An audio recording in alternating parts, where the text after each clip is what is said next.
it is your buddy Peace and Harmony with you here today. Much love going out to the Empowered Harmonizers. And before we get started, I want to give a huge shout out to those of you who have recently donated to the channel and contributed your heartfelt thoughts of gratitude. Thank you so much for your donations and your contributions. It helps me to remain and be inspired and to develop content that is really helping you to make results in your life. And really that's what it's all about on this channel, is really coming to terms with some rigorous honesty, some rigorous truth, and being able to have the audacity, the privacy, and the courage to face things square on in the privacy and sanctity of the videos that we share here. So thank you so much for taking the step up, rising to the plate, putting some skin in your own game, and getting, some contact here at the channel. I really appreciate it. And all of your comments, your contributions, your support of each other is so much desired and exciting for us here. So thank you so much. And I want to zoom in and focus in. And yes, people have wondered where to make your donations. There's a little donate now PayPal button on the, it's like on the right side of the about page here at the channel. And you can just make a contribution, whatever you wish. Please feel free to do that if we have made a positive impact in your life. So we're zooming in and focusing in on a great viewer question. And that is really coming to terms is with how, things are just, with Valentine's Day around the corner. And sometimes people feel left out of this holiday, especially if they have gone through a traumatic breakup in the last year, they don't have anyone to share it with, or maybe they've been growing by leaps and bounds, and this person is now out of their life, or they've made recent decisions to go no contact.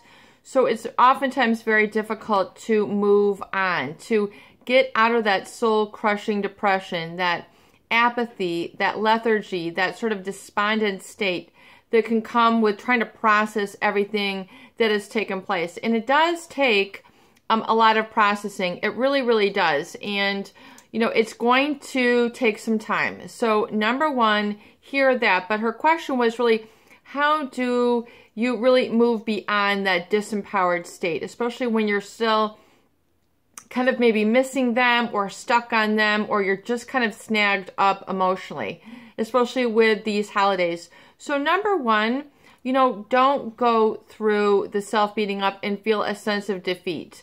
Oftentimes there are the most valuable lessons learned when you've encountered relationships with these people. And I've made some notes because it's especially about the love bombing, when you are addicted to the thrill. She's like, how do we overcome that thrill, that excitement, that hope, that ambition, just that feeling of bliss and euphoria, utopia that can come when you're in a relationship with a cluster B. These seem to make everything, so exciting. I mean, just, grinding the pepper on your steak is so exciting. Everything, brushing your teeth, everything is so exciting. Tossing your salad, getting ready for them, anticipating their contact, trying to dodge their bullets if they have some, going into that hyper-vigilant state, the armored state, like I am ready, full charge, like, I'm really want to, just full on that full emotional blast that you get in a relationship with a narcissist, a cluster B. It is like a roller coaster ride, and, it's just kind of like you get addicted to the thrill. You get addicted to the high. The operative word is addicted. And thrill, high, these are interchangeable words, but we want to really look at the operative word as being addicted, which means set very rigidly into a pattern of idealization of this person, which means, like I say, it's like you're constantly looking at a billboard of them in your mind. They're this big, over-idealized self, person, savior, that you have told yourself a story, putting together a little synopsis about them. So the love bombing, which means the little quips and things that they would do, you know, the sound of their voice, the way they would open up the door. They might warm up your car.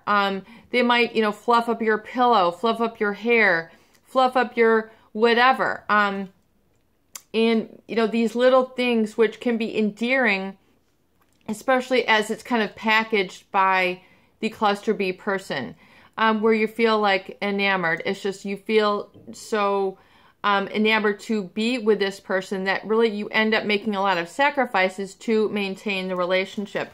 So it does put you on overdrive.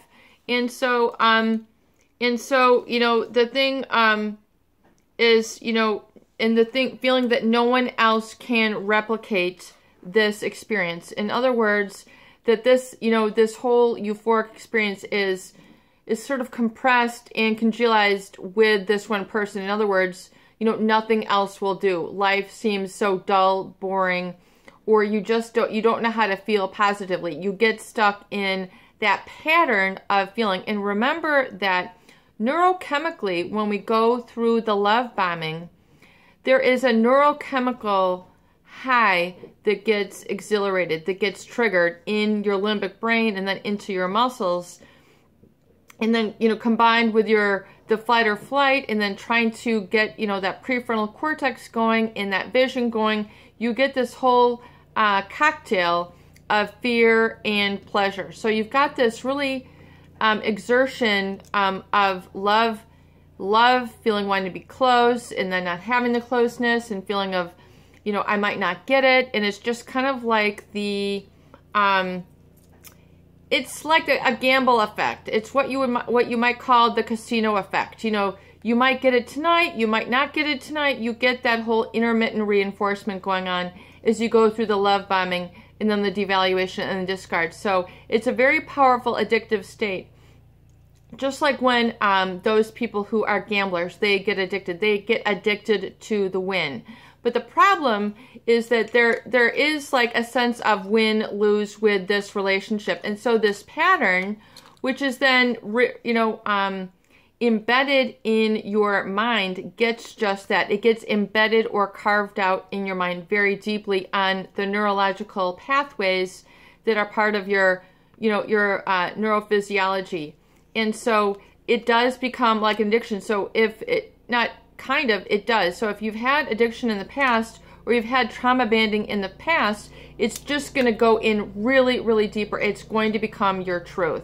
And especially if you have had relationships where you know, previous in your family of origin, between the ages of 0 and 5, any sort of trauma that was set up in that time becomes like your truth. So it becomes like the new truth for you to become abused. Most people would not tolerate that relationship. They would not tolerate that intermittent cycle. They'd say, you know, I'm out of here. I'm done. I deserve better. You know, their standards are up there. They would not put up with it. But oftentimes people who are trauma bonded through the love bombing, they're always wanting to reclaim that thrill, the excitement, or what they have created in their mind as excitement. They're always trying to restore that, and nothing else seems to compare. No chocolate is good enough, no whiskey is strong enough, etc. But yet, I want you to really realize that it is a thought disorder for you to put them up on this pedestal. And that is part of the problem, and that is why people stay stuck. Not only because of the rehearsing of the memorizing, which you probably played over in your mind, Pete Walker, which calls, you know, a flashback, or what is known in psychology as ruminations or brooding, you know, on a person. You know, brooding can be done on a topic, but ruminations, which mean, you know, no one else, you know, it just shuts down your world. No one else can compare. And you're giving yourself an unfair advantage when you engage in this thought disorder of over-idealizing, which is set up in the love bombing. Now, of course, you're carrying out the plan of the narcissist while you perpetuate this, because they want you to over-idealize them. They want you to become dependent. They want you to always be thinking about them, because guess what? If you're always set up in that down, depressed, lethargic, apathetic state, guess who's going to go running to the door when the hover attempt comes? Guess who is fantasizing on the hover attempt? guess who is thinking, well, maybe just if. There's a little crevice in the door left way open just in case they want to come back. Because if I stay addicted, which means only they can satisfy the hurt, only they can satisfy the thrill, only they can satisfy the high, then you're keeping yourself, you're still fantasizing about that illusion. And the problem is that most people cannot accept that this person is not good, right, healthy, or the one for them. They don't want to be rigorously honest. They don't want to admit that. They don't want to think that. They don't want to grab hold of that because this person was so da da da da da.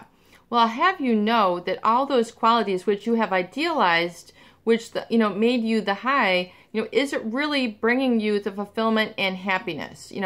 Is it really? Because if you are now gone through some sort of exposure of them and you're like, it's a test of my love that even though you have cheated on me, I'll cheat on myself emotionally and I'll keep, the entertainment that you might come back. So that is the payoff when you still sort of keep that ruminating going on. So realize that there is a payoff that goes with being, in that depressed, apathetic state. There's a number of different other mindsets that are going on, including that of fear of success, of moving on, and what it might, call forth of you to, really rise up and shake them off.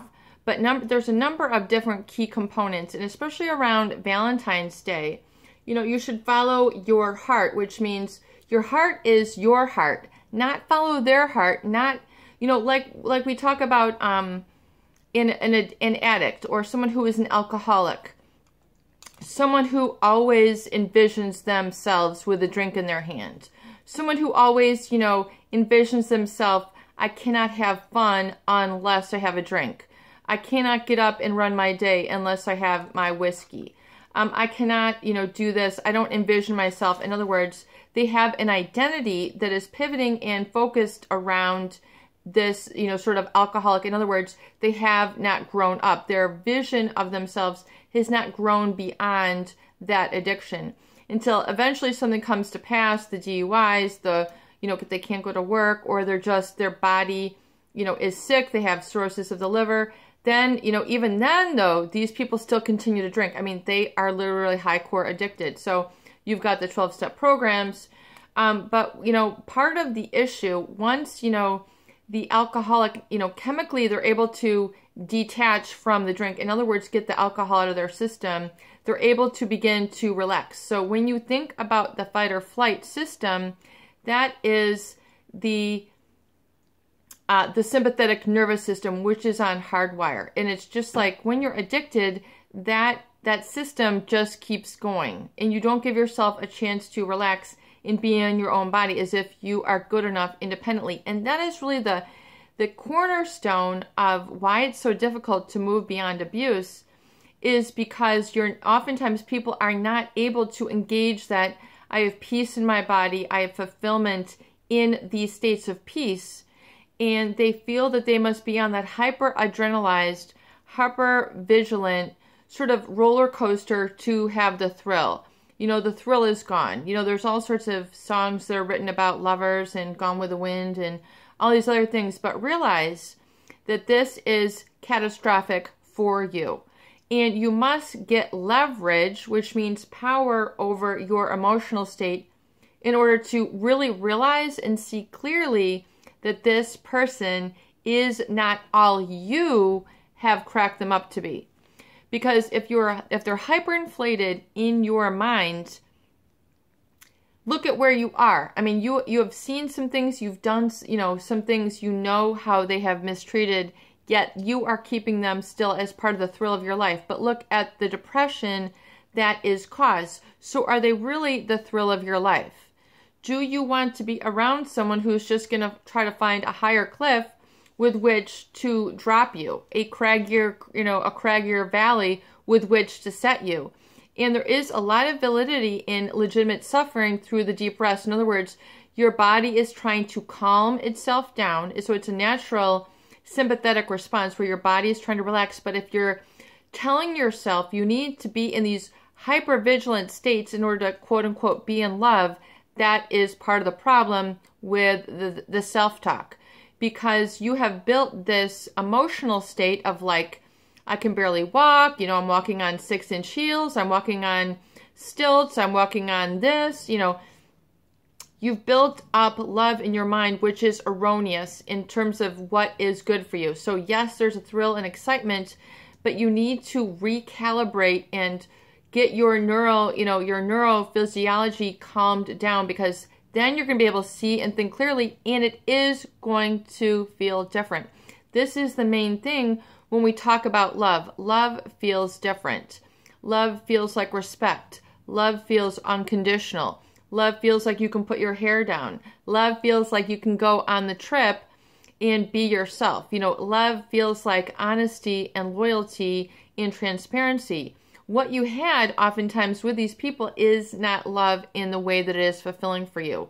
It is one of the most difficult, most painful things to admit, that this person is not all you have cracked them up to be. So in that, love-bombed, overinflated, over-idealized state, they are not that. But to admit that to yourself is the hardest thing to do, because that means you've got you. And that's really what you want, that's really what you wanted in the beginning of that relationship with the narcissist or the cluster B or whomever it was that we're referring to, a psychopath, is that you wanted more, juice in your life. You wanted more excitement. You wanted, the answers to your prayers. And yet this person, especially the psychopath, they'll know how to get in and just tell you what you want to hear with no intent on delivering. So is that really what you want? Is that fulfilling to be in a relationship with a cluster B? It's kind of like if you can get to a yes or no and really answer that in the privacy of your heart right now. I think that is a key to helping moving beyond the love bombing, because once you're able to see them in realistic, crystal clear terms, that they were not fulfilling to you. They were not fulfilling to you. They were not what you have idealized them. So there's a disparity between what you have built them in your mind and what they are. And so you have to kind of get real with what you and who you've been through. And we're going to go into a little bit more in topic of this in the other video. I don't want to run too long, but I think it's a very fascinating topic for us to explore here. And we're going to go more in depth of this on the next video. It's your buddy, Peace and Harmony, with you here today. I hope that these videos do help. Please share and please subscribe for more great tools, videos, discussion, and support.